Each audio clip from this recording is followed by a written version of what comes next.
کہ ان کو شمار نہیں کیا جا سکتا۔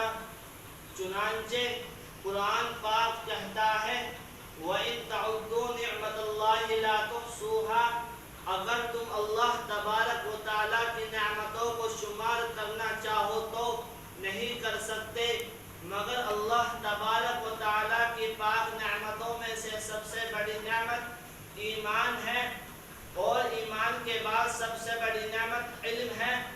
علم و دولت ہے جو نبیوں کی میراث ہے، علم و دولت ہے جس کو چرایا نہیں جا سکتا، علم و دولت ہے جس کو چھینا نہیں جا سکتا، علم و دولت ہے جس کو تقسیم نہیں کیا جا سکتا، علم و دولت ہے جس کو آگ کے شعلے جلا نہیں سکتے، علم و دولت ہے جو فنا اور ختم نہیں ہو سکتی، علم و دولت ہے جس کو سمندر اور دریا ڈبو نہیں سکتے، علم و دولت ہے جو مالدار کو پیچھے چلنے پر مجبور کر دیتی ہے، علم و دولت ہے جو مرنے کے بعد بھی کام آتی ہے، علم و دولت ہے جس نے مٹی سے پیدا ہونے والے آدم علیہ السلام کو فرشتوں پر بلندی عطا کی۔ میرے بھائیوں، علم کا مقام اور مرتبہ کا کیا ٹھکانا کہ حدیث میں آتا ہے علم سیکھنے اور سکھانے والا سب سے بڑا سخی ہے۔ حدیث میں آتا ہے علماء کرام انبیاء کے وارث ہے۔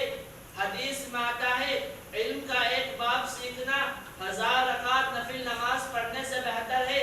حدیث میں آتا ہے میری امت کے علماء بنی اسرائیل انبیاء کی طرح ہے۔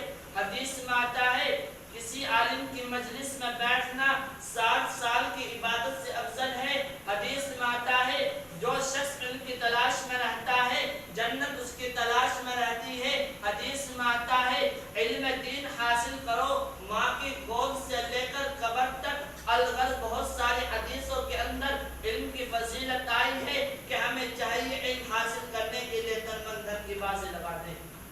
دوستو، سچا پکا طالب علم وہ ہے جو مدرسے کو اپنا